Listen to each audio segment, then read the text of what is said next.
people aren't turned on to this. That's a whole nother conversation. What we're focusing on today is on the food chain of terrorism. And so it's good to see finally that Twitter and YouTube are waking up. But even as that positive thing is developing, we now have the huge problem of encryption that is definitely a game changer. We have a lot more to show, but I also know that Congresswoman Maloney has a very, very tight schedule today. So I'd like to invite her to come up and actually be the first person to receive the 2016 report. Wow, thank you so much. It's a CD-ROM, and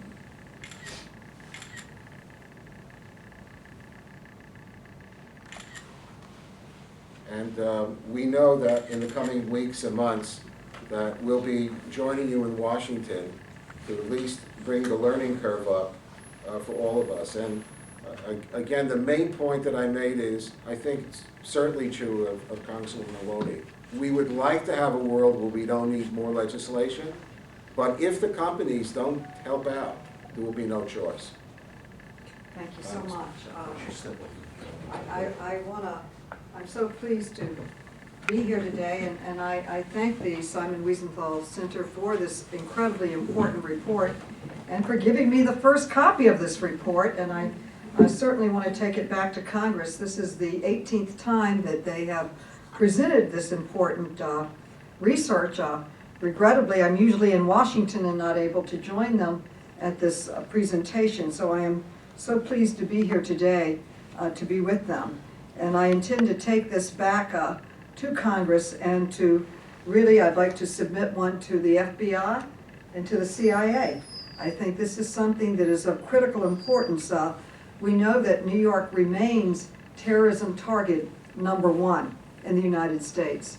Every intelligence organization in the United States tells us that when they hear the chatter, or when they hear the plans, when they hear any designs on hurting people in America, it's always New York.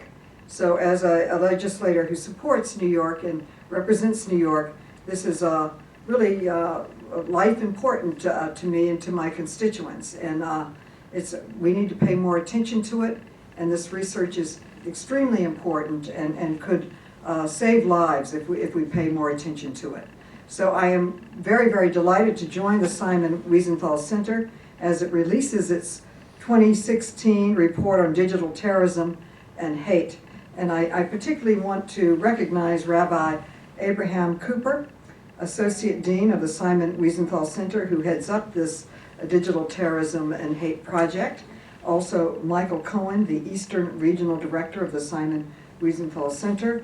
Mark Weinsman, Director of Government Affairs and Director of the Center's Task Force on Hate and Terrorism, which coordinates the Center's research on extremism, and Rick Eaton, the lead researcher on the Digital Hate Project. I think that this is incredible work, and I would like to sponsor a meeting in Congress for members of Congress to hear this report from you firsthand because it is important. The Center has built an extraordinary record of promoting tolerance and understanding, but you cannot promote tolerance without shining a bright light on the dark corners where hatred breeds. The internet has become a tool that brings people from all over the world closer together. In most instances, familiarity promotes understanding.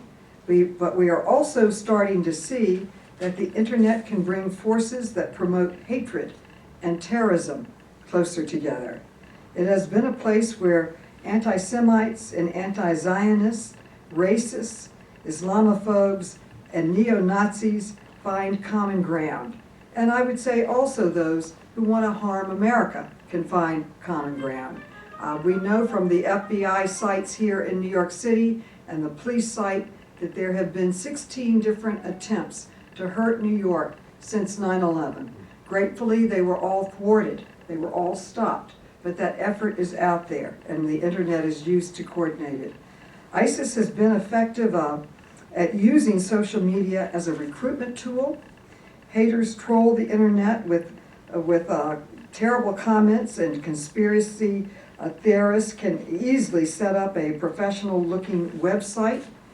Some are run by paranoid individuals who believe that some conspiracy group is establishing a new world order. Others, like Neo Presse, a popular German blog site, or KLA, an online German news outlet available in 35 different languages, appear to be legitimate alternative news sites, but are heavily influenced by conspiracy theories. The Wiesenthal Center's report also highlights sites that provide instructions on how to carry out terrorist attacks, such as those that were used in the Boston bomber, such as where to knife a victim, how to shoot down a helicopter, and how to create a gun from a cell phone. What emerges from the report is a frightening look at the dark side of the internet, one that is horrifying to look at, but essential to follow.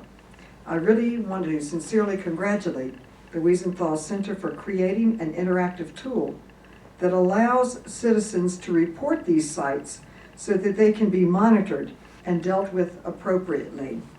It is harder to know what's out there than to let it flourish in the dark, and nothing disinfects better and stops hatred and intolerance as well as sunshine.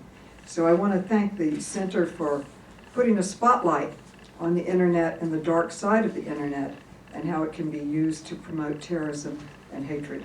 I congratulate you, and I'm going to take this report card with me and share it with my colleagues in Congress. Thank you.